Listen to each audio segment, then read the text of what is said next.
Welcome to 2-Bit Encryption, the officially unofficial podcast for Mr. Robot on USA. I'm Jim. I'm a.ron. This is it. This is the big episode everyone's been waiting for. Yeah. Season 4, episode 11, when they ditch the HTTP status codes and they just go with a random name. eXit. This is the first one in the season that was not a status code. Don't know what it means. It's a very different episode, I guess.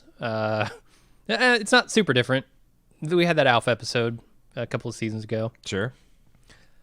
After having watched this episode, what do you think? So, I guess I feel a lot of times when these shows, these big mystery box shows are coming up to the conclusion, I get a little gripped up because, I've invested a lot of years of my life. And I've invested a lot of hours of my time making this podcast, researching stuff, responding to voicemails. So I like to see that effort pay off. And when I was watching, there was a point where I got completely engrossed in the White Rose Elliot duel. And I thought that was an amazing bit of writing and something to kind of like a statement from the show that I've kind of been waiting. What the fuck what's your prescription for us as people, I felt like I got that moment and then it blew up and faded to red and I'm like, shit, wow, that's a crazy episode. Sam Esmail really fucking swung for the fences. I can't wait to see what's next. The episode's not over. Yeah. And then we got this crazy off the wall through the looking glass, F Corp E Society episode. And I'm like, you know what? This might be a mess at the end of the day, but I respect the fact that he is appearing to just go for it. It's still with 2 episodes to go, one big movie long length episode. Everything is still on the table. There's time travel there if you want it. There's alternate dimensions are there if you want it. There's simulation theory if you want it. It's all in his fucked up, Snow globe. Russian nesting doll mind of his. Yeah.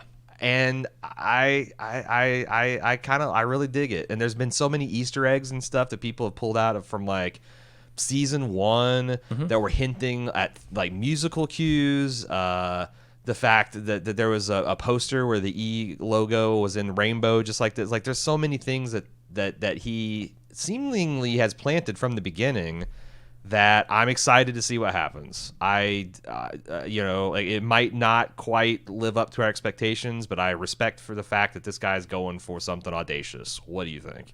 Yeah, I'm right there with you. I think from the beginning, Sam Esmail has had the end in mind, which is always, in my opinion, going to make a better show. And he said, I think he said as much about the last 2 episodes or one long episode being essentially the movie he wanted to create when he came up with the idea for the Mr. Robot concept. And that this series has all been leading up to this. The last 2 episodes were going to be that. So I guess the question remains, what is Sam Esmail's storytelling style? Because I feel like this has not been the storytelling yet. We're still waiting for Sam Esmail to unveil the storytelling that he's actually been doing or building to. Yeah.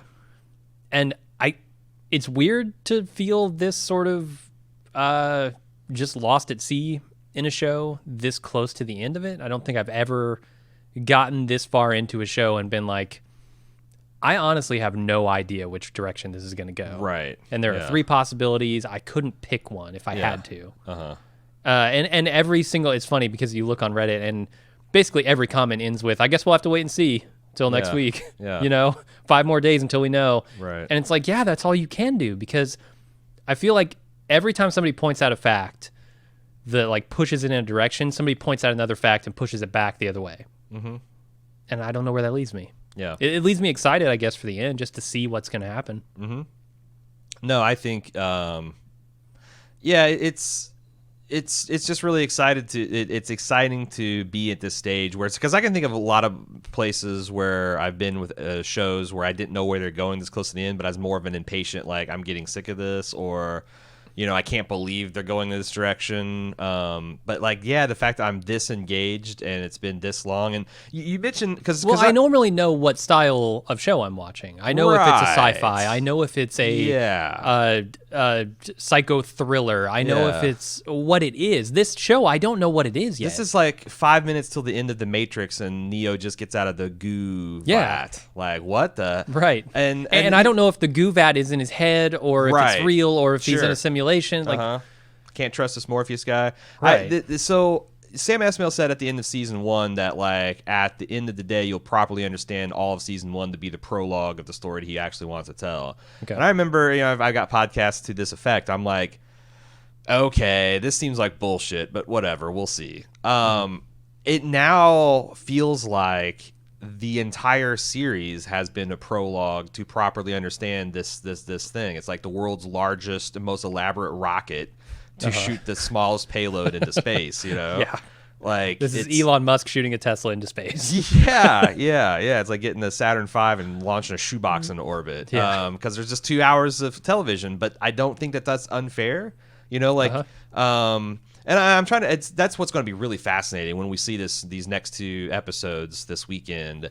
I'm going to be looking to see, like, I wonder with another 15-minute like prologue, like, or what you could do to make this into an actual movie event. I mean, I have no. Because like it sounds crazy that the final thing's going to end up with a movie that he's had envisioned the entire time. This is like a giant Sabo round to deliver this thing. Right? Like, could I even understand that movie without the context of 4 seasons of television? Yeah. Can you imagine? It's like people complained about like the Dune movie. Who's your least favorite? David Lynch. Yeah, David Lynch Dune movie. Ugh. It's like, God, you had to read like all the Dune books to understand the Dune movie. It's like, get a load of this. Watch 40 hours of television to be able to properly have the context of this. To be fair, it takes 40 hours to read Dune at least. Oh yeah, all of them. But certainly all of them. But I think there is. If you can do that well, it's just going to make that a hell of a movie. Yeah. Because the problem with the movies is they only have 2 hours to build an emotional connection to the characters and build the stakes. Like, we have emotional connection to Elliot and his crew out the wazoo. Mm-hmm. We've got stakes that are like, could be anywhere from like the fate of the world to the fractured identity of this person we care about. Yeah. Lives are at stake. I just like... When White Rose blew her brains out, I like yelped. Like, I just couldn't fucking believe it. Like, that's the most audacious thing.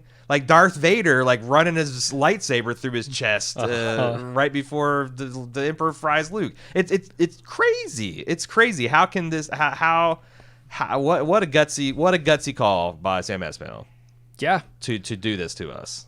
And like I said, I'm still completely up in the air. I'm happy that I haven't come into this with a ton of expectations. I do favor definitely that this is going to be a little more grounded than like some epic sci-fi twist at the end. But honestly, if it happens, it happens. I'm not super concerned with that. As long as he can deliver an emotionally satisfying end to this story, I think it'll be all worth it. Yeah, I feel bad for the people who are very much like, no, you guys are all wrong. This is absolutely how it's going to happen, and getting very invested in how this thing ends. Yeah, and that's one thing I've tried to avoid doing this entire season, is to try to and I think my coverage has been consistent. Like, I've tried to be very agnostic about how sci-fi this might get, how grounded and real this might be. Because, like, honestly, if this is some kind of, like, weird piece of psychotherapy, like, I'd almost be willing to accept that, like, it's all a dream, because this show is weird enough that I could see that. I mean, season 4 kind of set me up for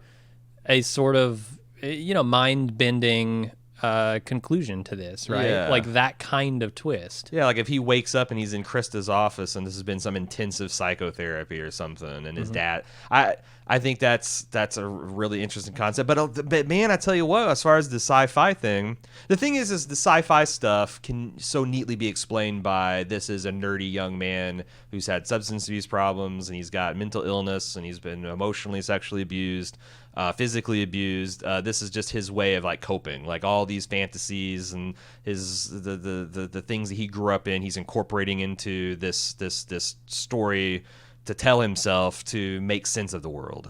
You know, and there's a lot of hints to that we're going to talk about in this episode. Him being in jail and thinking he's in his mother's house exactly is a huge like one. It's almost like that part of season, like it'd be incredible if that like got part of the season 2 that we hate is redeemed, because it's essentially a hit that Sam Esmail took to like teach us a language that he's going to, you know, tell the finale. All right, let's get into the recap. We've talked long enough about this episode. Actually, let me start that over. I was joking when I said this is the episode everyone has been waiting for because of the name. But this is the episode everyone's been waiting for. Tyrell's alive. He is. If only in some imagined alternate sci-fi universe, Tyrell is alive. Are you happy? Are you happy, fans He's who home for Christmas, if only in your could dreams. not get their head around Camus' writings? That death howl was actually just a teleporter whine opening to suck him into the new... He got teleported into an alternate universe. I mean, as we will discuss, there is something to like death being a transition to the new world. And there's some really interesting stuff around Elliot's dad vis-a-vis that theory. Yeah. But, you know, we're either going to just all theory talk, or we're going to have to get into the episode. Let's do it. We go back to the night of the hack with the FBI. Well, which hack? The hack that finally takes down the Deus group and transfers all their money to the people. With the FBI raiding White Rose's house, her goons win the battle, and she's escorted out by them. We kind of don't see much here, although it is carnage in her house.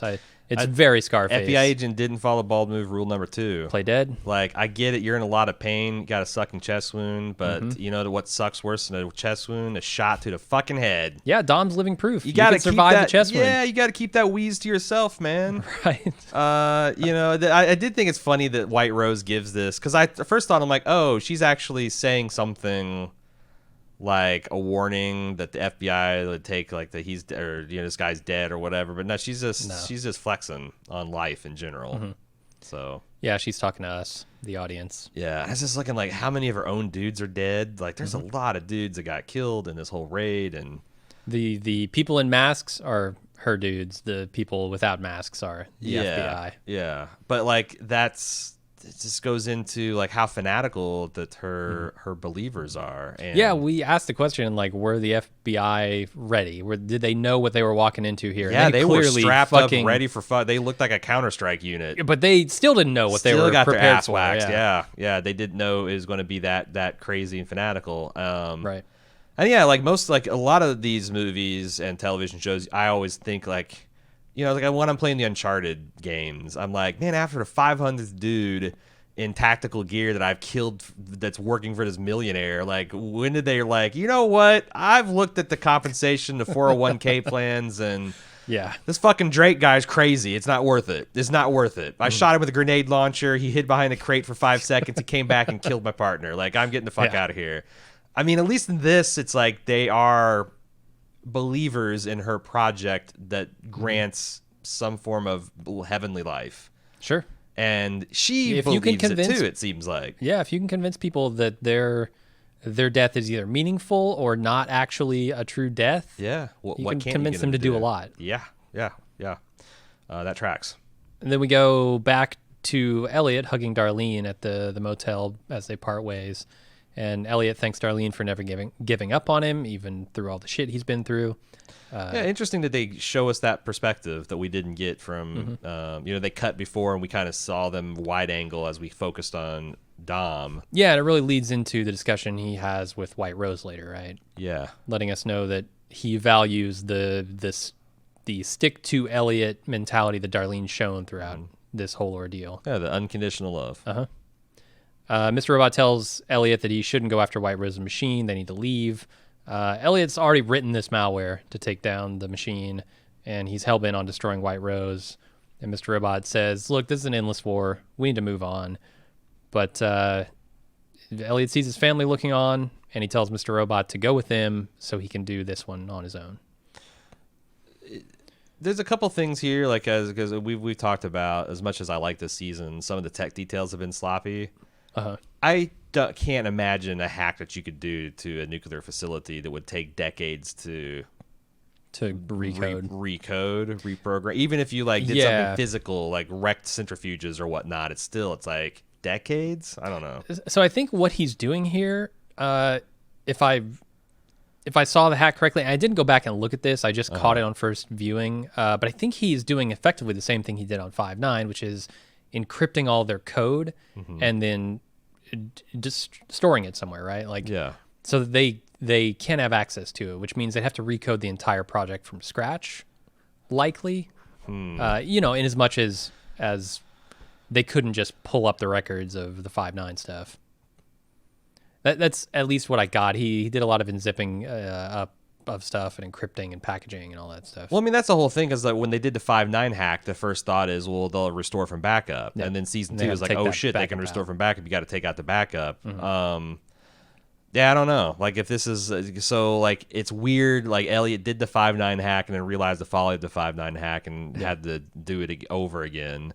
So, like, in the same world, we see him essentially outline the exact same strategy, would have the exact same flaw. But I guess maybe that plays into Mr. Robot's part. There'll always be a mission. There'll always be an unforeseen circumstance.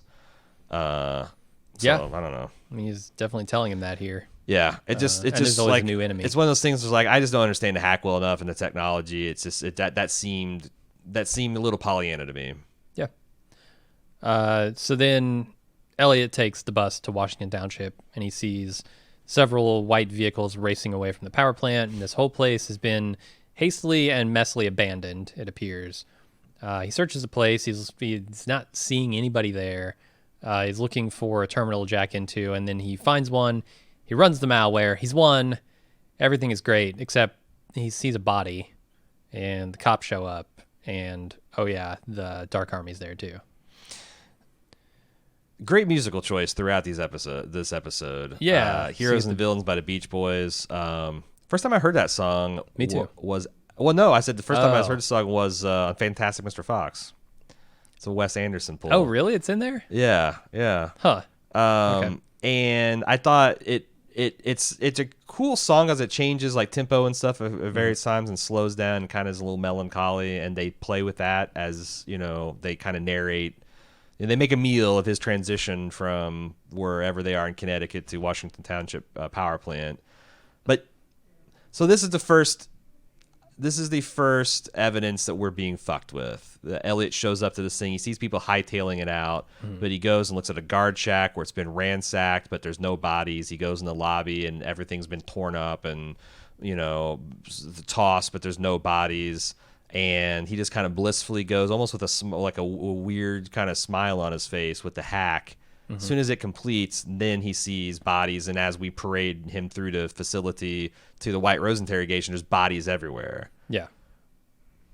What happened?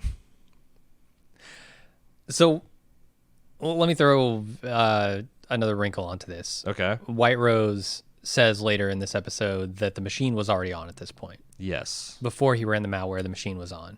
Yeah. She did the Ozymandias thing. Here's the explanation that I guess... Okay, one of the explanations, and I'm not sure where I fall in this, because I don't know where I fall in the vast majority of this episode. One of the explanations is that this is sort of a Mr. Robot-esque state that he's in, trying to essentially protect his mission, and if he saw all these bodies, and if he saw the carnage here, he might be scared off it. Yeah, because he's... And so his mind is not showing him the bodies that are there. So... Who did that shielding? Was it the Mr. Robot that was supposed to sit it out, or was it the third? Because I saw speculated that like the third persona, the mysterious persona, the one that like takes Vera in stride, is the one who, kind of shielded, because they knew that Elliot without Mr. Robot wouldn't be able to go through with the wading through the carnage he'd have to get to that goal. And like I was even like, in the first time I was watching, I'm like, where are the fucking cops? Yeah. Like, there's this, like, and I thought it was weird that there's no bodies because it seemed like there should be. But I'm like, well, fuck, I don't know how many people work in a power plant. Maybe it's like 12 or 13 people, and we just haven't seen them yet. But, like, yeah. I saw that something was wrong, and then, as soon as he installs the malware, the cops show up and all hell breaks loose. Is it possible that they're also suggesting that we're already in some sort of simulated state, and this is kind of like when... Yeah. How shit in the Matrix happens weird where like you're supposed to understand that the pill Neo takes is actually a tracing program. Yeah, there's some very Matrix-y stuff going on here too. Yeah, like the code that the malware to disrupt the machine might have done something to the actual simulation he's running on, if you want to go with that theory, and that's what's causing the chaos and upheaval. I saw that theory. I'm less on board with the simulation stuff. Yeah. Because that to me does not seem like a true different world, like a parallel universe, which is what White Rose calls it. Mm-hmm. But White Rose is not above lying to people, like. Yeah, if she can shoot herself in a simulation just so. But to what end? Like, because this is her project and she wants her lover back. She doesn't want a simulation to fool her into thinking that she's got her lover back. Unless she believes that simulation is the real thing. I mean, she's also kind of crazy. But the thing is, I guess it feels like you're certainly. It feels like you're advocating the position, which you may or may not be, that a parallel reality that you can jump through with a machine is more probable than a simulation. Given the nature of the machine that we've seen, right? It's a particle accelerator of some kind. What does a particle accelerator get you for a simulation? I don't really know how it gets you into another dimension either, but... Is it just like in a random sci-fi sense of like, hey, we're fantastic energies? And... If you want to connect the dots with a very large hadron collider of some kind, and black holes and extra dimensions and I see alternate universes, there's more connective tissue there than there is to I like. think you've won me over. You've won me over. Unless it's quantum computer, you know. See, and then, I know, man. That's why you can't really. Now you talk me right back out. Simulation theory for life. No, I don't. I don't like. I really am agnostic. I'm just pointing out like possible explanations and weird shit that we're supposed to notice. We're talking about. We can talk about his slow, very cool walk through the facility with fan favorite. What are we calling him? Like Intel clean room guy with the hamburger guy. Hamburger guy. Yeah, is what I think he's officially called in the credits. Hamburger guy. If a hamburger guy got a line, I used to call him sandwich guy. Sandwich guy. But I guess hamburger guy is it. Hamburger guy. I can rock with hamburger guy. Yeah, we're about to get to that. You want to? They go. I just want to talk about the corridor that leads up to the room, and they had all these portraits of people that have different colored tape on them. Did you see the theory about the colors and the dimensions? Not exactly, but I can tell you who those people are and what they did. They're theoretical physicists, right? Yeah. So the first one who's covered in red is Hugh Everett. He's a many worlds. He's a quantum physicist who kind of created the many worlds interpretation of the multiverse, or quantum physics in general. Then there's Brian Greene, who's covered in black. He's a theoretical physicist, a string theorist, and author of a book on several books on multiverses. There's Eugene Wigner, who is white, and he is a theoretical physicist who worked on the Manhattan Project. And at the very end, there's Schrodinger, who is covered in black, and I think you know who that is. Yeah. He's the guy who has the famous Schrodinger's cat theorem. Yeah, he was a crazy cat man. Yeah, to describe quantum states. Yeah. So one of the theories goes is that the colors that are blacking out these gentlemen's faces correspond to different dimensions. Okay. And like who is alive and well in which dimension, like, and the way that theory works out is dimensions. So we opened up the series against a black background with Elliot monologuing about welcoming us as friends and what to do with us, et cetera, et cetera. And so the entirety of Mr. Robot thus far has taken place in the black dimension, which is like the worst possible timeline, the most dystopic timeline, and that we just switched midway through this episode to the red dimension. Yeah. That is the, I guess, White Rose Ascendant dimension or the Utopian dimension. And then there's potentially like a white dimension. And there's a potential, like, I think blue is another color. Was it? Maybe not on these, but there are black, other white, and portraits. red for sure. Yeah. And then there's... Which would tie in nicely with a third altar. Yeah. So I don't think that's very persuasive because it doesn't have a lot of predictive power. It's kind of like something a game Angela was playing, like which people like something she was trying to figure out in her apartment, like which timeline can I choose to bring the most people back or something. Like she's color sorting through it. But the reason I don't like it is because it doesn't have any predictive power at all. Yeah. Like there's nothing like that's something that tells you something, like, but what is, how do you test a theory? You have to make a prediction and see if it holds up. And I don't see what the predictive power of that is. It's more of a hindsight thing. Like once we see the next episode. Yeah. We might be able to go back and say, okay, this is clear now. It might be interesting hindsight kind of thing, but it doesn't seem like it's helping us figure out anything. Yeah. And I went back and I did a lot of looking at like Angela's interview scene, because we're about to get to an interview scene here with Elliot and the similarities and the differences. And one of those similarities is as they walk her down the hall to the room where she's interviewed, in this random suburban home, all the people's faces are colored in black, red, and white. Yeah. So it's not just, I think you sort of have to throw out the scientist part of this. Like it doesn't have anything to do with these people being theoretical physicists or just people's faces. Multiverse theorists. It's just, like the key here is the faces are covered in colors. And I don't know how to unlock that door. Anything before you completely move on to the interrogation or the psychology quiz or the choice? What did you make of the 1950s style billboard? I didn't really look into those. There wasn't much like commentary on it. It's just a weird thing that I think you're supposed to notice. It's like almost a Back to the Future era, like 1955. Look at our power plant. It's going to be the power of the future. But it looks pristine, like it was just installed the other day. So it's like, is this the Washington Township power plant being retro with their marketing, or is this another kind of like time fuckery type of thing that we're supposed to? I don't know. The machine was already on. The machine was already on. It's been running for 4 seasons. Stop. It might have been. Who knows? Okay, yeah. So Hamburger Guy takes Elliot to see White Rose, and they have a conversation here where Elliot says this brainwashing shit's not going to work. White Rose says it's not brainwashing shit. It's about coming to an understanding. And it's going to totally work, and just give me 10 minutes. Yeah. and they do come to an understanding during the scene of each other, I think. They argue about their motivations. White Rose, when Elliot accuses her of hating people, White Rose laughs in his face and says, no, you're the one who hates society. Look at the name of your group. Elliot admits, yes, that's true, I did. Now he's coming around on it. And she kind of seems, I don't know, like dislodged by his argument a bit. Like by the passion with which he sort of delivers, which if you can call that passion from Elliot.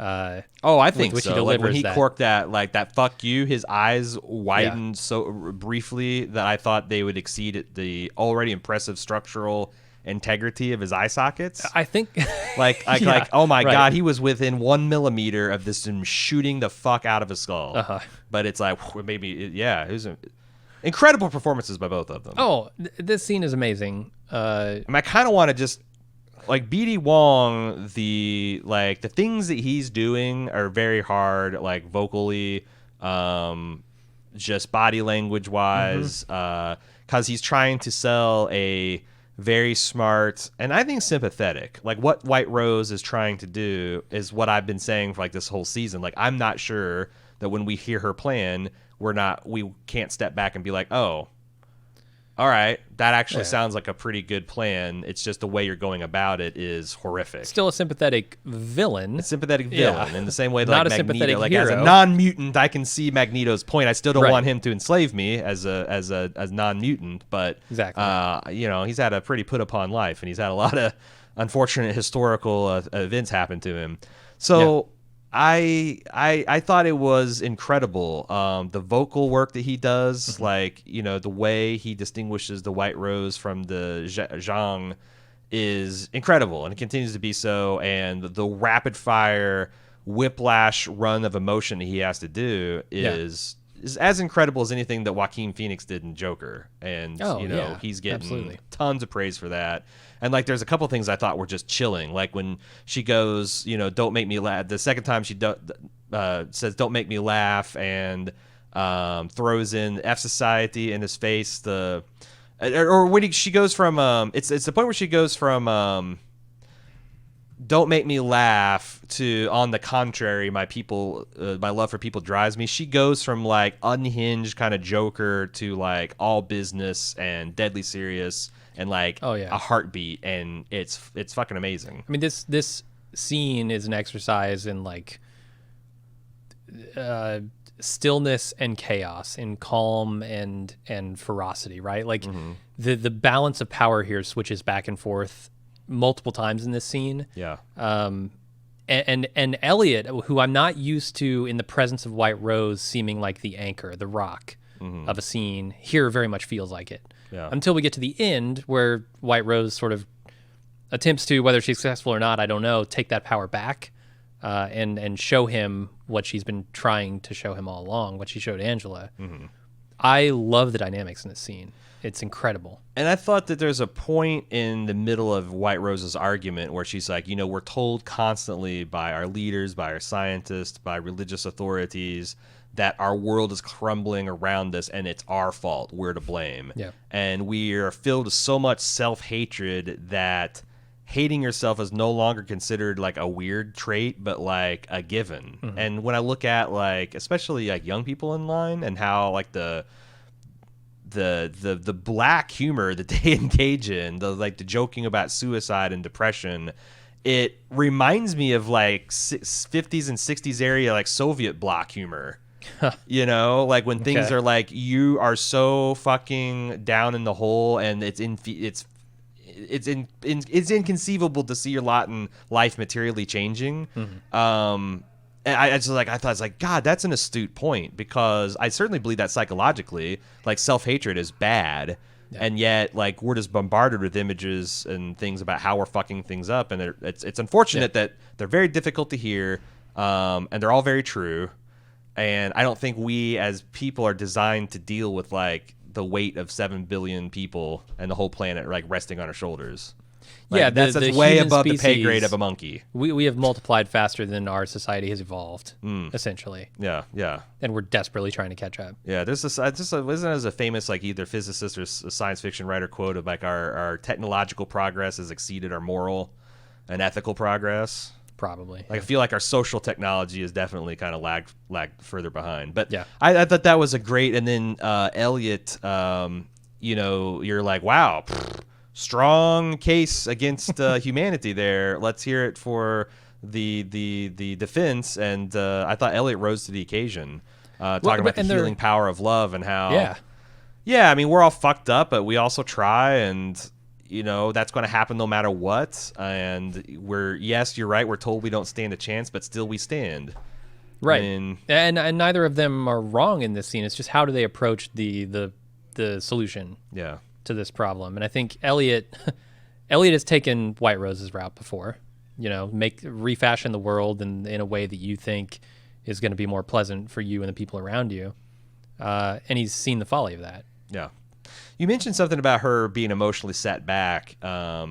I think it's like what she says is that she thought that they were on the same side. Yeah. That when Elliot... That he would just understand this intuitively. Yeah. That like, this is, as soon as I explain it from my point of view, you're going to be, oh God, of course. Mm-hmm. And she was genuinely disappointed that that wasn't the case. But it's weird because like, is that also part of the brainwashing?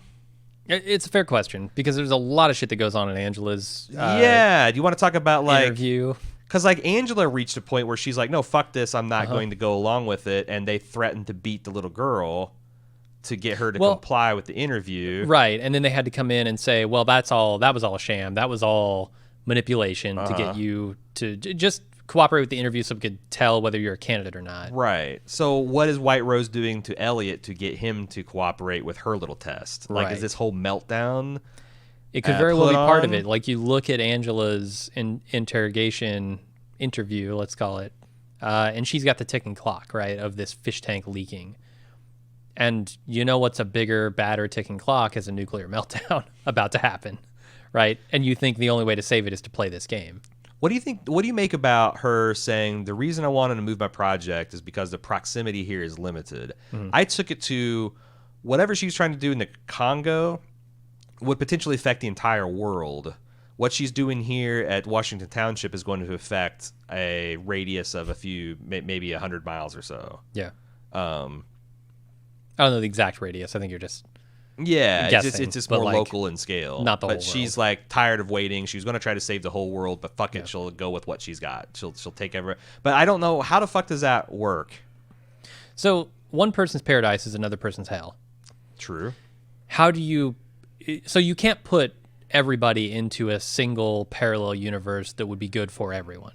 Right. That's what the robots learned in the Matrix. Our primitive human minds rejects paradise. So Sure.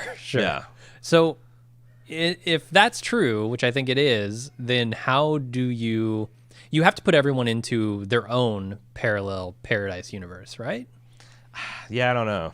Do you think it's actually impossible to create a utopia that, like, I get that not everybody will accept it because you're always going to have, like, the truly deranged, like, messed up in the head Jeffrey Dahmer types. Maybe less of them if you have a utopia, but, like, I don't know. I feel like you could create a utopia where 95% of the people would accept and be cool with. Like, it's all about resources and having enough of them and distributing them. Is it because beliefs come into that too? And I think, like, when we're talking about Mr. Robot, Yeah, but here's the thing I what you noticed believe, about... like, okay, let's try and construct a utopia that will satisfy everyone All right. at the end of this show. I'm going to suggest something. It can't be done. What if everyone's standard of living, minimum standard of living, was about $70,000 to $80,000 a year? Because that's about where consistently studies show that beyond that much money making per individual, you don't get a commensurate increase in happiness. Like, that's what it takes to essentially be secure amongst yourself and make sure you have access to healthcare, a decent education, housing. Not every place. Like, that's not going to do you in San Francisco or Manhattan, but it do you really good in the Midwest and a lot of the South and a lot of rural places. What if everyone in the planet had that kind of, like, who says no to that? The people who want more would say no to that. So I'm just saying, like, so would that get like 99% of the world's population, and you just spin off the Bill Gateses and the Bezoses off into their own instance where they can play cutthroat billionaire with each other? Sure. It's weird though, because I guess the limitation here is, who are you trying to help? Because if you're spinning people off into parallel universes where their fantasies come true but everyone else suffers, then and at the same time you're spinning other people off into one where everyone's happy except for the 1% who desperately want more and can't get it. You're setting up two universes here that help the people in your universe prime, let's call it, right? But you're making a good portion of people in those other two universes you've created miserable. So aren't you just compounding the problem by creating more universes in which more people are miserable? I don't know. I just thought it was an interesting question because, like, I feel like a lot of people just accept the Matrix thesis that humans won't accept the perfect life as like, well, of course we won't because, we're fucked up. Why would we? But I'm like, I don't know, because, like, there's a lot of research that says there is, like, once you start meeting people's, like, basic needs, like, a lot of the, like, for truly fanaticism, like, people that are, like, you make a person comfortable, they're a lot less likely to strap on a vest to blow themselves up or shoot up a clinic or, For sure. make some kind of political stance with a gun. And I don't know, it's like if there's a way you could organize society to guarantee everyone had that. And it's kind of tied for in. it, of course, that'd be a way to go. If I was creating a simulation, maybe that's where I'd start. And I mean, it's tied in with the stuff that Elliot says, or, whoever the fuck this happy Elliot is. Yeah. Well, there's the thing you said something where like, he says it like it's both the worst thing and the Right. best thing about my life is that I'm in this boring routine. yeah, because you also said something about, like, people's fantasies coming true, and it's like, is White Rose promising people's fantasies, or, like, is she's like, because her fantasy is that she gets to be the person she wants to be and love the person she wants to love. I don't think that's a fantasy. That seems like an eminently reasonable request that Sure. would be super easy to fulfill if people would just let it happen. Like, all that needs to happen in society is for people to allow that to happen, and she gets her dream. I guess I'm using fantasies there when I shouldn't be. Probably desires is more. Well, but no, what I'm saying is, apt. like, because, like, there again, like, if everyone is comfortable and no one had to scrap for an existence, would people care a lot less about people breaking the rules and, bucking the system and fucking things up for everybody if everybody was just getting along? I don't know. Sure, but how long does that last? Like, how long does the kumbaya moment last? As long as people keep getting paid. Does it? I mean, yeah, I kind of do think if people's bellies were full and they had a roof over their heads and they had some entertainment and community options that they found fulfilling, that take care of a lot of the world's problem. Maybe I'm naive. Maybe people need more. Maybe there needs to be more striving, but like I don't know why that can't be in terms of knowledge and craftsmanship and relationships with other people. But I guess like, okay, let's assume all that is true. How do you find that parallel universe? How do you? I think she's constructing narrow it down. it. How do you do you use? That's what things like this parallel universe seems cuckoo to me. Like it's like I don't know which one is more plausible, the simulation or because you're right. Like I guess my idea was that she was creating something. Like she's creating a perfect world, and it's not perfect in the sense that like it's tailored to everyone. It's perfect in the sense that these companies seem like they actually take the public trust seriously, and they take things like customer satisfaction and safety seriously, and they're not trying to just make a buck. And like Tyrell's, I interpreted his unease as like, we've got something fragile and special here, and all it would take is like one person to be greedy and fuck it up. And how do you guarantee that no one's going to do that? And maybe that's the like the whole thing is like humanity eventually reverts to the mean. I mean, that's like how do you preserve that kumbaya moment? That's how do you keep people from taking over and like taking more than their fair share, and then you got the whole problem. I don't know. Yeah, the people who desire more are going to strive toward that. Every other week on 3 Right Turns on the Swizzbold Network, I consider these questions. Right. I promise I wasn't a stealth ad, but okay, here we are. Let's get back to the scene. So unable to convince Elliot that she's correct, she has to show him. And in order to do this, she pulls out a gun and shoots herself in the head. And then the meltdown starts. Elliot has to play this game in the computer room. He runs out of time, sort of. I don't know. He solves the problem, but then the reactor goes off anyway, and Elliot and Mr. Robot both die in a fade to red. If I'm Sam Esmail, okay. Let me ask you what you think about this. And I don't know that I have a great answer to this question. Okay. Do you think that a show that deals with such sensitive and extraordinarily heavy topics as abuse and fragile mental states should depict a suicide that can cure all your ills? Because if I'm Sam Esmail, I'm very nervous about this fucking scene. Yeah, especially since they did not put a warning on this one. You're right, nor any like help, because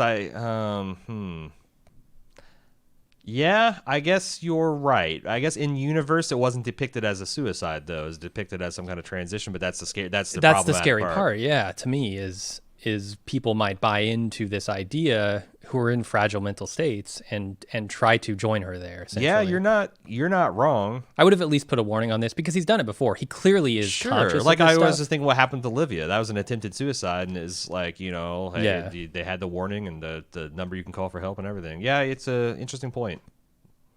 Probably not the point that they're trying to get out of here. No, but I think it's There's valid. Probably a lot more to talk about.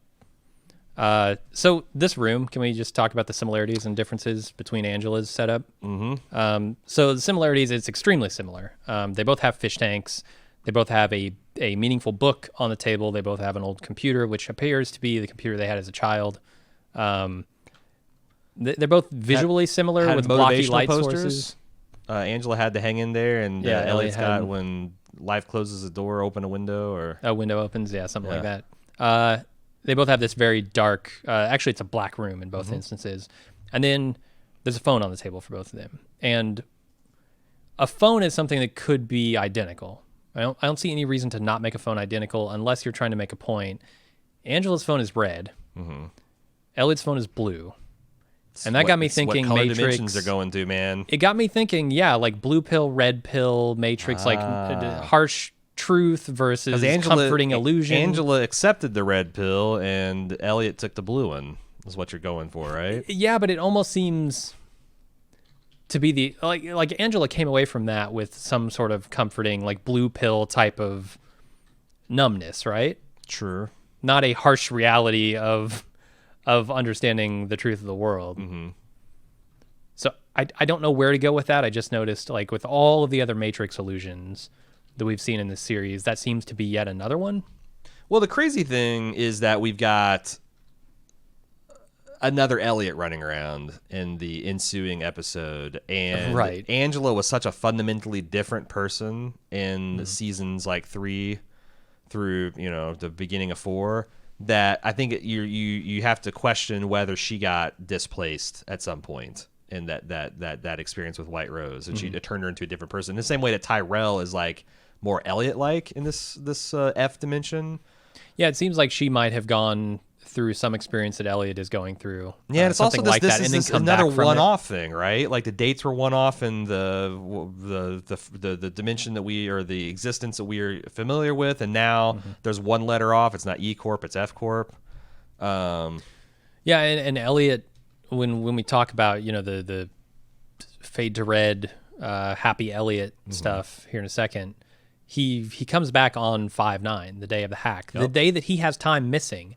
And here the door code he was shows up 5/9. at the end of that, right? The door code is 5/9. There's clearly a lot of connective tissue, but fuck me if I can figure out what it is, or if the internet at large can even figure this out, Yeah, no, I mean, it seems clear that it seems clear to me, or it makes sense to me, that if he had left the game at the state of him leaving the friend, that it would have gone nuclear, and then he'd woken up back at a true reboot of the series. Okay, very much like a Zion reboot kind of thing, yeah. And since he chose the empathetic solution, he's now in the F world, where everything's friendly, where White Rose is free to be the person she wants to be. She's now a billionaire philanthropist. E Corp is a beloved company that is seen as a source of stability and prosperity by almost everyone, and has the public trust.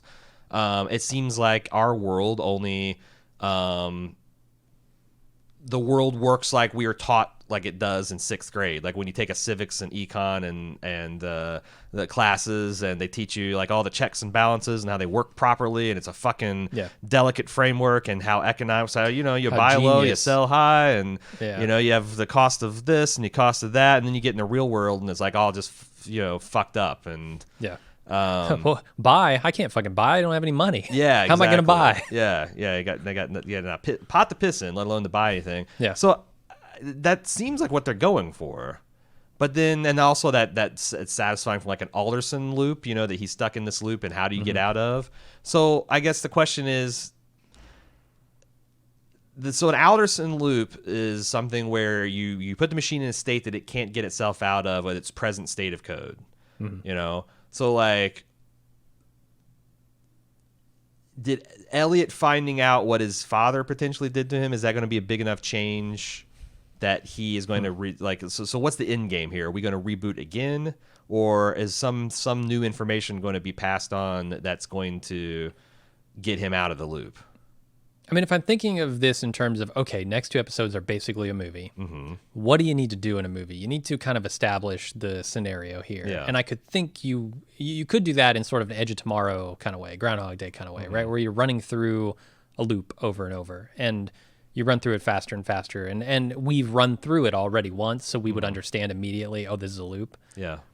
And then I've seen theories that, like, when you look at what Elliot says about like thanking Darlene for being there for him throughout all this shit, saying, the conclusion he comes to about someone being able to love him is like this thing that he couldn't do for himself. You sort of get the impression that maybe Darlene has more to do with this, and the fact that she doesn't get on that plane, and she could maybe track him through his phone still or something like that, and come help him. Whether it's in this reality or in an alternate loop or in an alternate reality. In the new reality. Right. But in some realities, she does. And I don't think Elliot is going to stay, because Angela doesn't stay in whatever White Rose showed her either, right? She comes back to the Elliot reality that we are in. Well, maybe that's the Elliot, maybe that's the Angela from the virtuous reality that rejected it and came back to ours.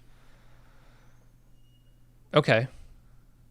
I see what you're saying. That could essentially say the same thing. I'm not thinking this. I mean, I guess, yeah. I'm not thinking this from a perspective of an Angela endless loop. I'm thinking this is like the first iteration of a loop, and that's, Yeah, I mean, if Elliot continues through a loop and we sort of see it in Edge of Tomorrow way, and then we can sort of understand how he can break out of that. Yeah. given what we know about his character and the changes he's gone through. It seems clear to me like the last 20 minutes of this episode, everything from the fade to red could be an easy cold open for a movie. You know, like this guy, he's just living, he's got this weird, you know, this earthquake, that's weird in New York, he's got headaches, and then, you know, it's like, oh, his wallet goes missing, and his dad's cell phone goes missing, maybe someone's trying to steal his identity, and you find out it's him from another dimension. Like, that's the end of Act 1. Yeah. And then I'm guessing that the next, I bet that's because I could see going in and watching a movie like that right now, and you wouldn't have to have all these questions and stuff. That's true. what I think is happening. I think there's something to the idea that also Elliot is looping through this game a couple times. Like he plays the game, he plays it White Rose's way, and he escapes on the boat, leaving his friend behind. And then he goes back through and says, no, that's not where I'm at here. I want to go back and I want to save my friend. Or not even save my friend. I want to stay with my friend as the world burns, essentially. And he doesn't exit. And in an episode called Exit, I have to think that's hinting at something. Yeah, no, you're right. With a loop type of scenario. But here. just what, you know? I don't know. And is this a mental loop? Is this a physical loop? Sure. Is this a simulated loop? Every theory is still very much on the table, whether you buy into the loop theory or not. Well, here's the other thing, the loop theory that I think is that really kind of had my jaw dropping, as someone pointed out that in season 1, episode 1, the rootkit that Darlene made, when Elliot read the README text file, it says, "Leave me here." And now, fuck you, Sam. Right? Fuck you, Sam. And him, because he had completely forgot that his whole role in that, and he just trusted his F Society thing, which started 5-9 hack. Yeah. Now he went through and played this game and chose to don't leave me here, and he is living this like upgraded Elliot life where 5-9 isn't even needed. Every time that means something. Every time someone says "fuck you, Sam," an angel on smailcorp.com gets its fucking wings. Yep. Every time. Smail's loving this. Yep. Yeah, no, it's like that when I saw that, like some of it is screenshot from the rootkit that said "leave me here," I'm like, son of a fucking bitch, that's crazy. There was also some E-Corp stuff around that too. Did you see in season 1, episode 1, there's a poster on the side of a train that has the E-Corp logo in F-Corp colors? Yep. And it also has a poster that says something about heroes and villains and evil always wins. Man. Yeah. This show, I don't think it's going to be a flop. Like, I have so loved the journey here that regardless of whether the ending disappoints me or not, it's great.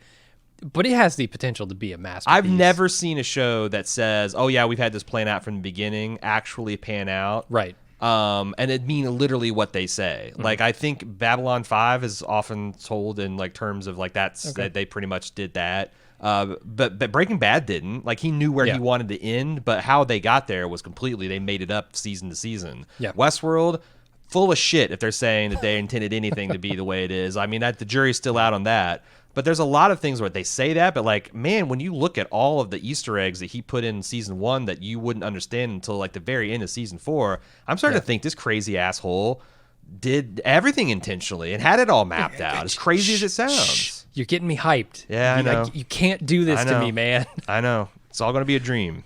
Ellie's going to be holding a snow globe with the all safe office at the end. It's going to be Gideon. Mm-hmm. All right. He's going to find out what is in his mom's safe deposit box is going to be a snow globe. Oh, fuck. With his apartment building in it. So I guess let's talk about the scene. We've kind of talked about it a little bit, but Elliot wakes up in his apartment at 11:16. Oh, wait. Before that, the last crucial thing we need to talk about is Elliot finds a way to love himself.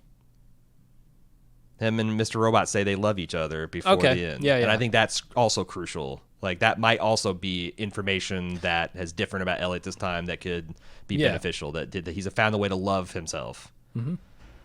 And I wonder what, if that is in fact, the double Elliot thing, if one of those Elliots is in fact our Elliot in that parallel universe, if any of this stuff will carry over, right? Will his experiences from whatever we want to call our I have a suggestion. Dimension. Because what it looks like the dominant way to refer to this in the last 24 to 48 hours on Reddit is to refer to our Elliot as Elliot and our Edward as Edward and our Tyrell as Tyrell and this world as Felliot. Fedward, and Man, Firel. I'm gonna throw a fucking monkey wrench into this. Oh, yeah? Later. Is there a Frank? There's a Frank. Because it's his name game rules. You just leave off the F. It's his rank. Any F name really fucks with that, doesn't it? Rank. No, you just the name game rules. Oh, you leave it off? You just drop it. Yeah. Huh. Yeah. Maybe I've never played the name game. You haven't? You're talking about Banana Fana Sure. Momim. But you go Frank, you'd be Frank, Bobank, Banana Fana, Faux Ank, I think, or maybe Faux Rank. You just Faux drop Rank? It. Yeah, Faux Rank. Okay. Mo Rank. That's an alternate universe I don't want to get into. Yes. So Elliot wakes up in his apartment. It is 11:16 on May 9th. He's entirely different. He's happy. Yep. He gets ready for the day, but there's a small earthquake, and he gets a call from Angela. Did you catch the magnitude on the Richter scale? 5.9. I know. Yeah, I know. I mean, how many of these references do we need? Wasn't there a clock reference to the 11 18 or 15? 11:16. 11:16. Yeah. So people were pointing out that if you take the time 11:16 on a clock and you flip it, or essentially just rotate it around 180 degrees, it's 5.9. The hands point change from 11:16 to 5.9. Oh my god. Yeah. Okay.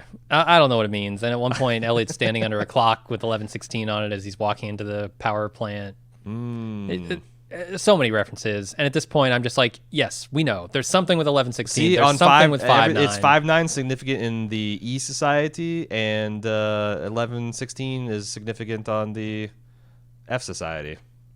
Could be. So they're the upside down. Yeah, hit Stranger Things theory. Mm-hmm. So he gets ready for the day. He's weird. He gets a call from Angela. They're getting married. He's got a good relationship with his father.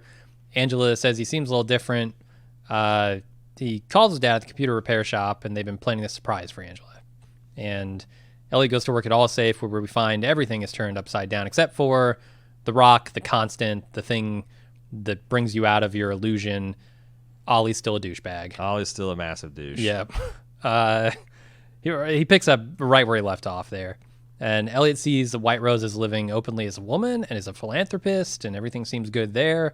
Elliot's the CEO of AllSafe.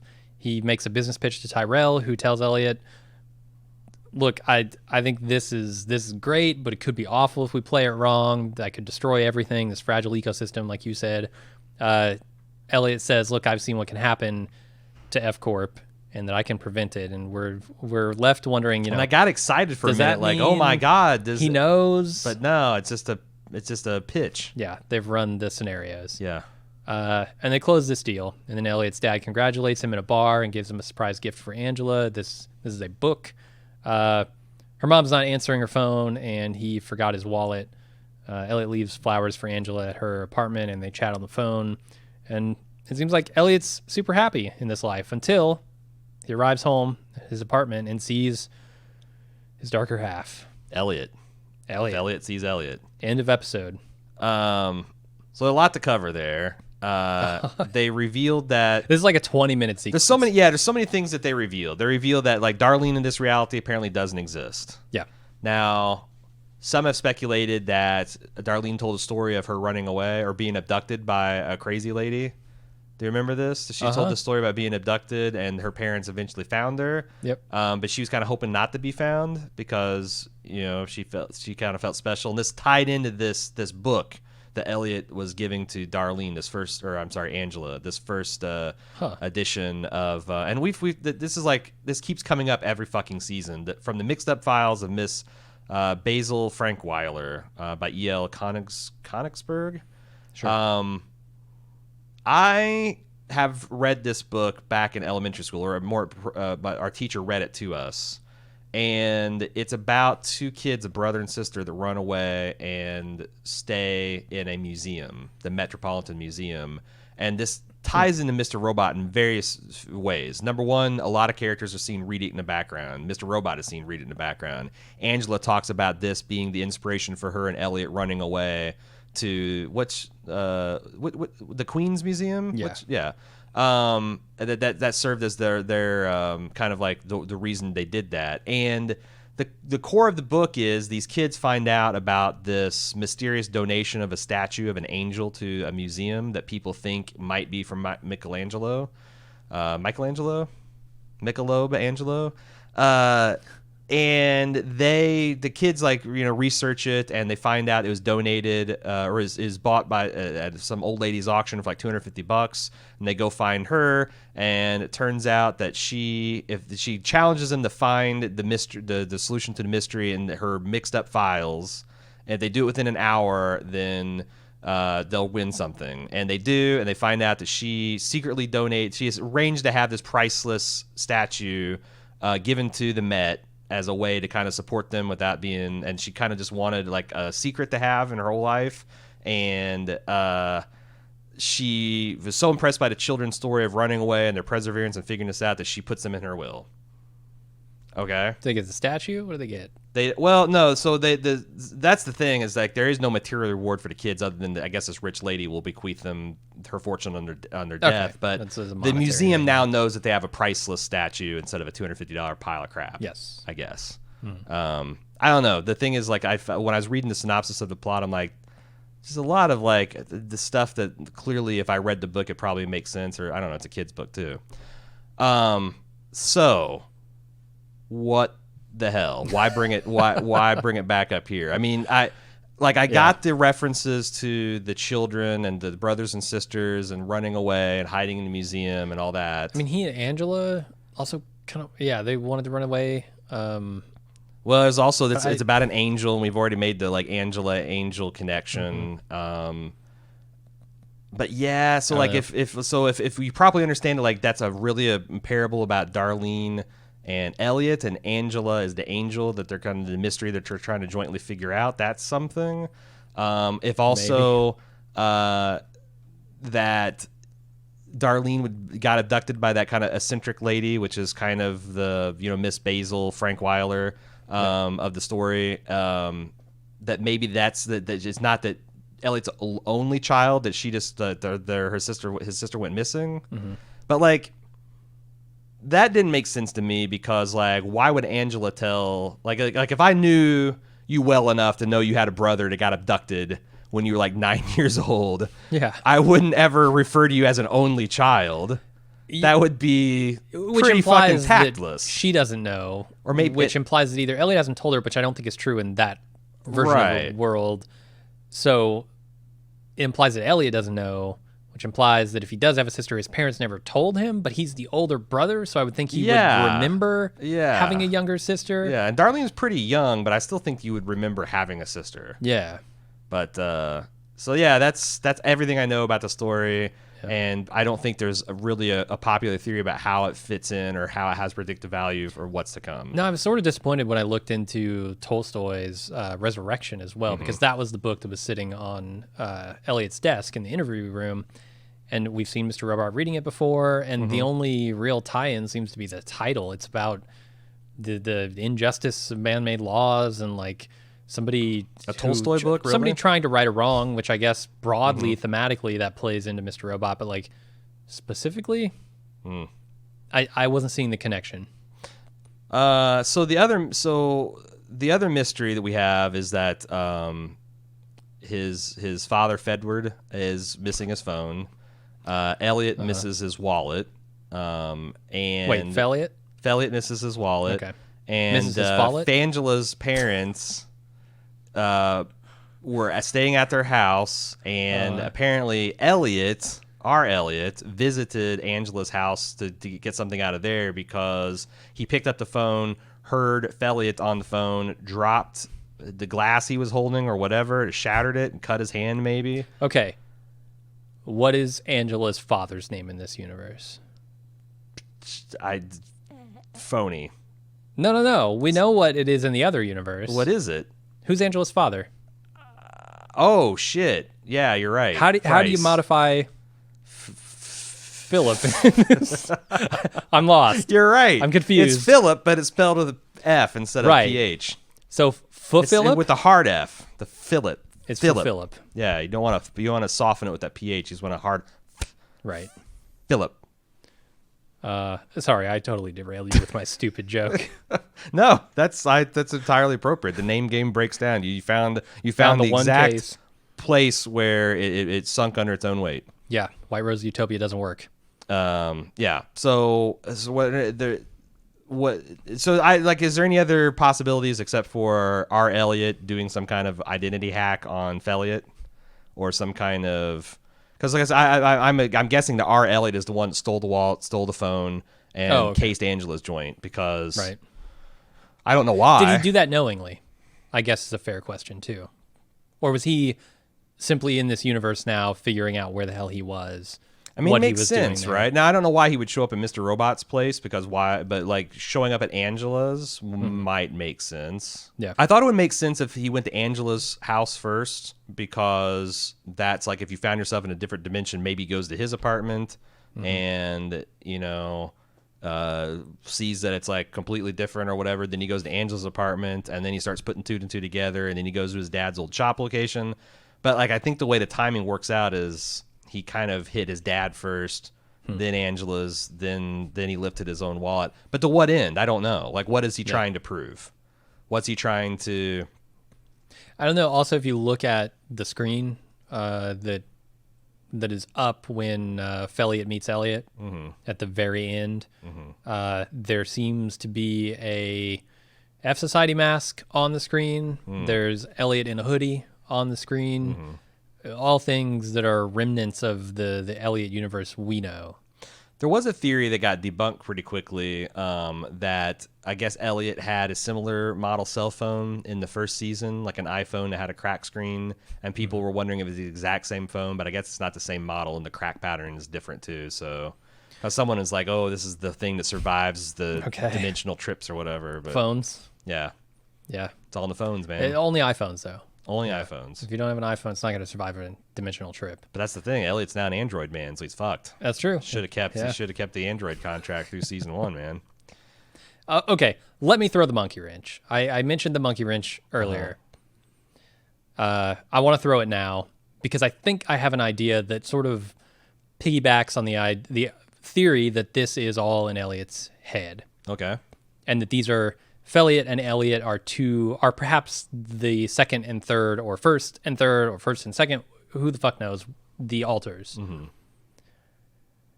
If you remember back to, I think it's episode 9 of this season, the opening is Mr. Robot going to visit his wife and young Elliot in Magda and young Elliot in that boardroom, right? And they talk about like, oh, when are we going to tell Elliot? When are we going to tell him? We should have told him already. Young Elliot wants to tell him. Mr. Robot says, not ready, not ready. Right. And they eventually land on like, I'm going to show him what he did in order to sort of make all of this make sense to him. Here's what I'm thinking. I think that when they're talking about an Elliot there, they're talking about Felliot, and that Elliot is actually the third here, and that Felliot sort of the antithesis of what we thought, that there's an angry Elliot that lashes out at people, right? He's and got a normal Elliot inside. Crazy things, right? He's got this normal Elliot, and telling him what he did is telling him about the 5-9 hack. That you are, because he's got missing time there. I'm just trying to connect the dots on like who they could be talking about and how that switcheroo could be like mind-blowing. So this is the world you could have had, but you threw it away because it doesn't track us. Yeah, like what's the answer there? Like, hey, you shouldn't have rocked a boat because like look at like he's essentially got Gideon's life, right? And Gideon died as a result. Like look at all these nice middle class people that got hurt because you tried to strike a blow against the 1% of the 1%. That's kind of a disheartening moral. Well, and they also say that like, oh, he hasn't woken up, but we've been with Elliot the entire series. Elliot's been awake the whole series. Yeah. It's the third that has not woken up, right? Yes. And so the thirds that we've seen a potential angry Elliot. We've seen definitely this alternate universe Elliot, Felliot, who seems to be happy and well adjusted. And I feel like showing him what he did could only really apply to someone who hasn't done things that are worse. Right. or hasn't done those things himself. And But what is the end game? I don't think you show angry Elliot what Elliot has done. And it makes a difference to him. And I think Elliot knows what an angry Elliot would have done if he did the 5-9 hack. Like, that's not a surprise to him, but it would be to Elliot. Yeah, and there's also this weird reversal where, like, it feels like Elliot and Tyrell switch places emotionally and tonally, if not, like, position-wise. Because, Tyrell's still the place where Tyrell's at. Well, I guess he's now the CEO, isn't he? Of E Corp, yeah. Of F Corp. Oh, sorry, F Corp, yes. And it's Tyrell. And he's the CEO of All Safe. Yeah, I think you're right. There's something to that. This is something that Mr. Robot is doing to try to get a reaction out of one or more Elliot personas. But I don't know what the end game is because is it coming too late? Right? Are they gonna die here in a nuclear meltdown? Yeah. And this is just Mr. Robot saying, "Okay, now's the time." Someone also pointed out that no more time. To what extent does Mr. Robot get to control the things that Elliot sees and experiences? Yeah. Because he's the one that opens the door and says, "Oh my God, everything's on fire in here," and then shuts the door. Like, there's one of the theories that, like, kind of is along the lines of this is almost like a Ghost of Christmas Future. Like, Mr. Robot guiding Elliot through, like, look how bad you'll fuck up the life of everyone. Sure. Is that he's putting, this isn't a false, but I don't know, man, because White Rose shot herself in the head. There's bodies all over Washington. Like, there's a limit to how much this can be in his head, it seems to me. Like, I guess that's the one danger I have on the show. It's like it'll be so much in its head that, like, almost all of the emotional and character journey that we've been on is going to be seen as kind of a moot point or gets reset. And I don't know, that can be satisfying too.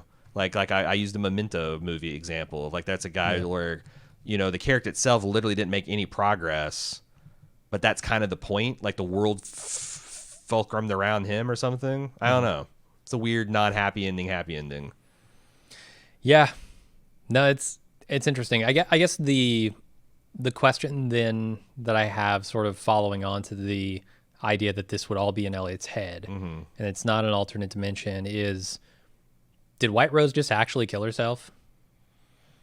Because, like, I don't recall her ever having to kill herself to show Angela what she did, because Angela was buying in. We never got the full pitch from Angela. We saw the beginning of, like, her sitting down and taking the pitch seriously, and the next thing we saw her, she was back in her home, and, like, the time skipped. There's also, but she also took the bait. Like, she took the bait of her father coming back. No, her mother coming back. She took that bait, and she was all in, and she wanted to see what White Rose had to offer, whereas Elliot very much doesn't. But I'm thinking, like, that's if that was the thing that seals the deal for everyone. But I don't know, because there's also, after Angela became a true believer, she has this meeting with the car salesman, Irving, yeah, where she asked him, "Have you seen White Rose's project, and does it work?" And he says, "Yes, I've seen it." And she says, "Does it work?" And he goes, technology, the advancements people make, anything's possible." Which is a great non-answer answer. Yeah. It's like, well, you've seen it, motherfucker. Is it possible or not? And I guess if Angela had seen it at that point, why would she ask that? Right. But if, like, White Rose had shot herself in the head and then presumably been back later, why would she say so? Like, but she immediately after whatever White Rose shows her, in whatever fashion she shows it to her, goes to her lawyer and says, "Call off this lawsuit that we've got going on." So she was convinced of whatever it was, then and there. The next 2 episodes got to be a hell of a 2 hours of television, because all this stuff is going to sift into one column or another. So we don't have long to wait. Yeah, that's about all I got. I really don't have a good answer as to what next. I don't think 2 episodes anyone. are gonna There's be. Not like a runaway pet theory that everyone's got. Like, there's several different flavors. Like, I think we've outlined the 3 different ways it can be. It's all in the head. It's a simulation, or it's an alternate dimension, or there's a 4th truly explosive outcome that we haven't even begun to ponder. That Sam Esmail has had in his back pocket. Because all the looping and stuff is essentially variations of those main themes. Like, is it time travel? Is it a dimensional loop? Is it a intrusive memory he's stuck in? Like, they're all similar mechanics with, like, different, like, underlying causes. So, and my feeling going into the final episode is I'm kind of open to whatever this show is going to do, as long as it does it well, and as long as it can convince me that the time has been worth it. And I think it doesn't have very far to run with that baton because my time has very much felt worth it throughout the series. You were critical of some of the pop choices they made in last week's episode. What do you think of this episode score? Better. Yeah. Consciously, a lot more like wall-to-wall licensed music, though. Like, it is much more noticeable than it's been. Like, I feel like it's not that Mr. Robot never uses noticeable licensed music, but it's like once an episode or so. This was like, I felt like 30% of it was scored by some kind of pop tune or the tones Beach Boy throwback. Didn't really feel as off to me. Like, I guess okay, so here's the thing. I was unsettled in both of these episodes, but I was unsettled in a way that felt inauthentic with the Darlene Dom stuff because I did not believe Irving when he says everything is happy and Dark Army doesn't care about you and everything's fine and you've got a happily ever after here. I just fundamentally didn't believe it. Here, I'm not stuck in that. The scene that unsettled me is White Rose and or sorry, White Rose is like whatever she showed Elliot, this alternate dimension. I felt very kind of untethered during this whole thing. Like, what am I seeing? It felt incongruous with everything I knew, but it wasn't like, oh, that music just didn't fit the tone of Mr. Robot as I know it, or like it was giving, the music wasn't giving me false notes here. It was just the music was a piece of what they were doing in those weird scenes, as opposed to one where I was supposed to, I guess, take it on face value. Yeah. So, yeah, I didn't have a problem with it this time. All right. That OK Go song, that's kind of a banger anyway. Yeah, no, like I said, all of the songs I thought were catchy or thematically appropriate. Yeah. But then I didn't have as big a Carly Rae meltdown as you did last week. Sure. Are we ready to get to feedback, man? Let's do it. All right. You can send feedback to robot@baldmove. Reminder, next week it's Christmas. We are not coming on the 25th to wrap up Mr. Robot. We will be coming in on the following Monday. Yeah. To wrap up the 2-episode extravaganza and also consider extra long feedback, whatever we need to do, because it'll be the series wrap up of Mr. Robot. Yeah, it might be a 7-hour podcast. I don't know. Oh boy. Yeah. We'll see. We'll see. I mean, we've been averaging long podcasts of late. So let's move on to robot@baldmove.com, so where you want to send the feedback. Let's move to Dan from Connecticut. Last week, Mr. Robot invented a non-existent rest stop in a fictional dam in Hamden, Connecticut. It might be a reference to the most significant dam in Hamden, Connecticut, at the former Eli Whitney gun factory site. Whitney was an inventor responsible for 2 paradigm shifts in American society: the cotton gin that changed the national economy so dramatically it fractured our country, because that's what I think slavery was on its way out, and suddenly that made it profitable again, and the idea of interchangeable components in manufactured goods. The site is now home to the Whitney Water Purification Facility and Park, among other things. The landmark building has attracted national attention both for the striking appearance and the underlying technology. While it's unlikely that Esmail was referencing the current treatment facility, I think the Hamden rest stop was a small homage to Eli Whitney. The Hamden connections are deeper than just the allusions to Whitney. The creator of ALF, Mr. Paul Fusco, was also born in New Haven, Connecticut, and reportedly developed ALF while working in Hamden. Our first robot road trip featured Alf, and our second visits to his birthplace. All right. Like I said, I don't know. I don't know if that has any kind of predictive power or like why he would want to hint that. I can see definitely the Eli Whitney, like being a huge part of like the Industrial Revolution and also inadvertently prolonging the horrors of slavery as something that Esmail would like to play with. But beyond that, I don't know. Yeah. Armando. Since day one, White Rose / the Dark Army has been a troublesome partner and existential threat to Elliot and everything and everyone he cares about. Also, since day one, everyone's known that the Washington Township Project was her reason d'etre. How do you say that? A reason for being. Okay. That's how you say it. Let's say that. Also, since day one, everyone's known that the Washington Township Project was her reason for being, for which no number of dollars or lives were too much to pay. How is it possible that E-Dog knows minutia about his therapist's sex life and simultaneously have zero knowledge of or curiosity about White Rose's elephant in the White Township living room? If only to have leverage on her, you'd think he'd want to know something. He knows they killed Angela, Cisco, Trenton, Mobley, and have long been wanting to kill him and Darlene. A little research on what she seems up to is way, way, way in order. Folks have told me in response, well, Elliot just doesn't know what the project is. Bullshit. He's supposed to help with the Congo move. How's he going to help to do that with zero details? I smell a big reveal or massive plot hole. My hope is that the third altar is down and deep with White Rose's machine somehow and has kept it secret from both Elliot and Mr. Robot.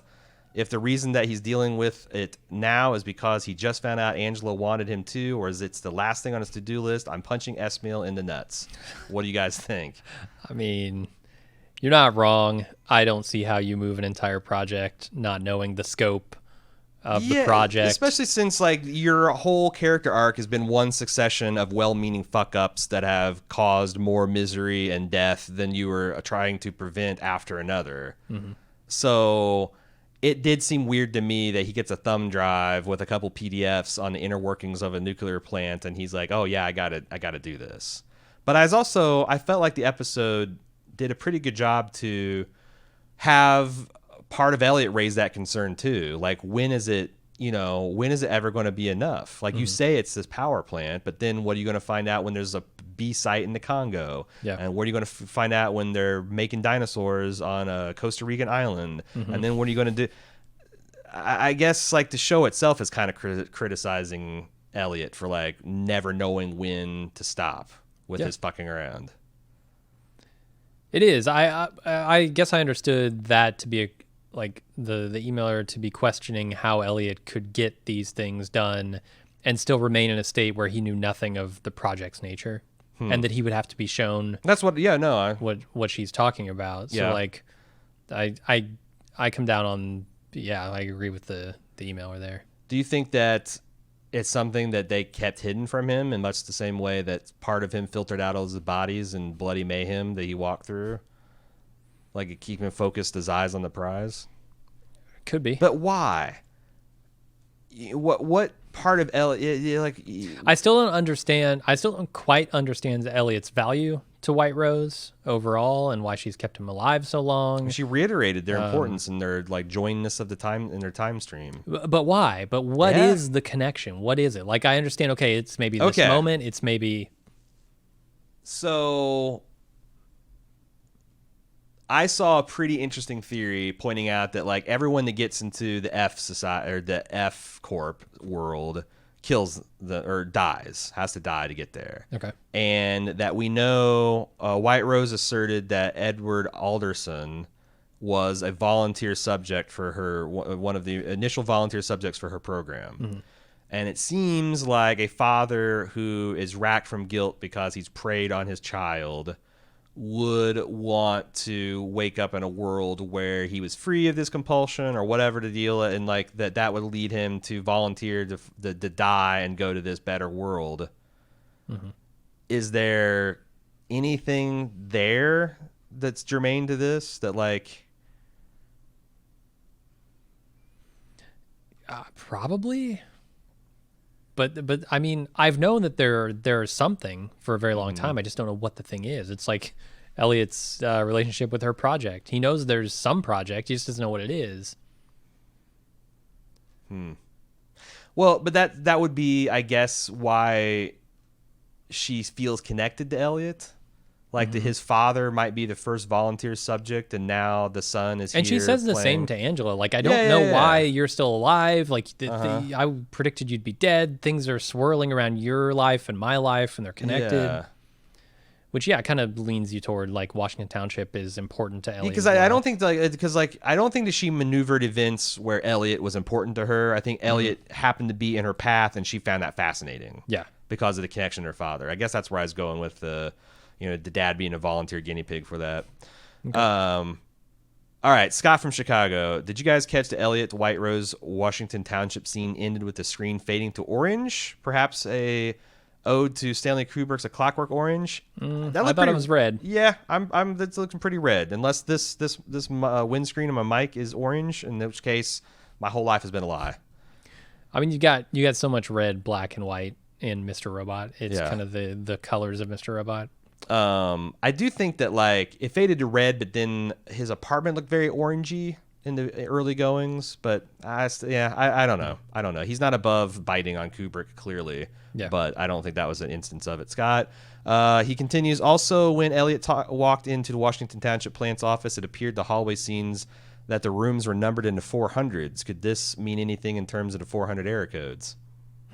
Could be something to explore. I didn't notice that. Yeah, I could see that being something that S-Mail is playing with. Also, I noticed that when the new Elliot walked into F Corp, there was a vase of white roses on the reception desk. Is this a sign that she's still in charge? I think it's clear that, like, whether she's evil or virtuous, as the richest woman in the world, she is still somewhat behind the scenes pulling the strings of F Corp. Sure. Seems to me. Also, any chance that unknown customer walked into Mr. Alden's shop and left was Vera? Nah, I think it's our Elliot, not Felliot, but Elliot. People are saying they can't wait until we see Mayor Vera running articles in the newspaper. Yeah, I think that'd be pretty funny. Well, I mean, he died. He crossed the threshold, so true. Very true. It might be. The machine was on then. The what? The machine must have been on. The machine's been on this whole time. There also, it's so what do you make of the connection between the earthquakes and the headaches and the power surges? Because we know that this machine requires a lot of power, and whenever Angela experienced like time distortions, there was always like a localized brownout. Mm-hmm. That has to be a connection too. I agree. Yeah. But don't know what it means. Yeah. Gabe D. I heard you mention that Sam Esmail said that this 2-part series finale is essentially where the original film screenplay would have taken us had that iteration been made. That said, it would also make sense that there being 2 Elliots would be inherent to its inventional endgame. As you've mentioned before, Rami has an identical twin brother named Sammy. Was casting someone with an identical twin part of the plan from the jump? Oh, boy. It seems like way more than a happy accident that this is where the story has taken us. I don't know, because there's been so much just jaw-dropping twin work on like Fargo season 3, all of the Deuce, like some of the shit they got up to with the Frankie and Vinny, and on season 3 the Deuce was incredible. Like smashing cake in each other's faces, hugging. It's I mean, it's gone a long ways from, you know, cheating the mirrored halves of cameras and stuff. Oh yeah. So so what do you think? Do you think it's plausible that they would hire an actor that has a identical twin, or they would just use special effects? I mean, they certainly could use special effects, but I feel like if they ever thought about it, it was probably in terms of like, oh, this will really fuck with the audience when they discover this. Yeah. I don't think we're gonna see Sammy Malek. Plus, Sammy's like I said, I've noticed that he's like a little thicker. I'm not saying he's fat. I mean, he just like a little bit fuller in the face, a little bit maybe beefier of a build. And I think it'd be noticeable. Side by side, it would be noticeable. Yeah, more so than the CG work they could do. Yeah, exactly. Tom, the therapist from Atlanta, stopping by again, and he'd previously praised what he thought the psychological realism of some of the sequences in this season. But he says he's writing to say that Elliot's epic telling off of White Rose felt somewhat flat for him. Says Elliot's magnum opus amounts to this: there are people who will continue to love you even though you hurt them and push them away and punish them for loving you. That's why the world is worth saving. That's true, and there's a name for it. It's called, let me think here. I had it. Oh yes, right, codependency. You're going to try and save the world with a pro-codependency argument? And that the people that are codependent and put up with you punishing them are worth saving, but everyone else can go fuck themselves? Not today, Elliot. I ain't buying it. And I think a show that seemingly was so good at telling stories about addiction and psychology should know the dangers of praising and enabling behaviors and potentially shaming boundary-setting behaviors with people who are hurting you. Man, that's not what I got from that. I got a feeling of generosity, a feeling of love, a feeling of empathy and caring. Yeah, it's kind of like opposed to a parasitic relationship. Yeah, like I think there's a way to have love for like in I'm thinking the arc of the Bubbles went on in The Wire, where like, you know, when he's such a inveterate heroin addict that he like steals from everyone. In fact, when he's like at a rock bottom, he goes to wants to stay with his sister, and she refuses because the last few times she's allowed him to do so, he's stolen from her. Yeah. So after he gets his act cleaned up to a certain extent, she agrees to let him stay in her basement, but she locks the top door so he can't get access to the rest of her house. And the final scene of the series is Bubbles walking up that door and going through that open door because he has demonstrated enough trust that, you know, she's built that back up and allowed her back in her life. And I think what they're going at is not that like Darlene just puts up with anything that Elliot does. Like, it seems like she does hold him accountable and she does make him apologize and he has to make amends. It's more of like, you know, you always have to leave that door somewhat cracked. Maybe you can lock it for a time, but if a person makes sincere changes and you love them unconditionally, then I guess you should always be rooting for them and be ready to take them back when they start making those positive changes. Yeah, and they're espousing two sort of competing worldviews, the cynical one and the more empathetic and, I don't know, upbeat one. Because, you know, that person could, in a less caring world, just sort of write you off. Right. And I think that's what so many people have done to Elliot, right? They've either abused him, they've written him off, they want nothing to do with him. He's not worth the effort. I think the difference between those people and Darlene is she cares. And you can't love or care for anyone if you don't love and care for yourself. And like this, you know, if nothing else, Elliot at this point in the story has learned to accept at least some part of himself. He's learned to love the Mr. Robot part of him, and the Mr. Robot part of him has learned to live through the love that other people showed to him. He wouldn't have been able to do it without that. Right. And like Darlene said, like, you're not so bad once you stop being an asshole. So like, there's the recognition that like he's made some strides too. So that's how way I see it anyway. Last up is Mask, and his being an asshole was a reaction to the way he'd been treated by people. Sure. No, I mean, he's like, got everything down to like his psyche fracturing into these multiple personalities because of the trauma he experienced. Yeah, these are all adaptive things he learned as a child to protect himself from trauma, like from the multiple personalities to the disassociation to, you know, the compartmentalization he does mentally and emotionally. It's all stuff that you know, he had to come up with just to survive. So anyway, Mask has the last email saying, I loved how they used every music track just perfectly. Agreed. If people weren't sure about Rami's talent before, oh my God, that monologue. Wow. Did Rami get anything on the Golden Globes? Yeah, or he got nominated for Best Actor in a Drama. Okay, cool. But the show itself did not. Nothing. Okay, well.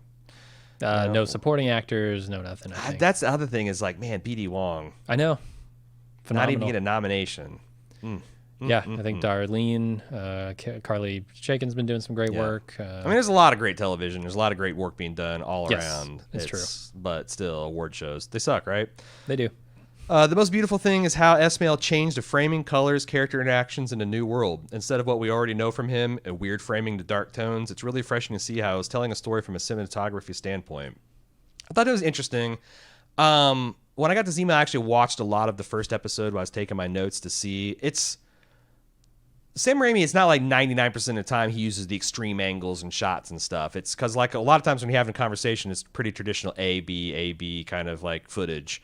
But what definitely has changed in the F society or the E society, F Corp world, is that they've removed the Matrix kind of blue-green filter and everything has got a much warmer palette.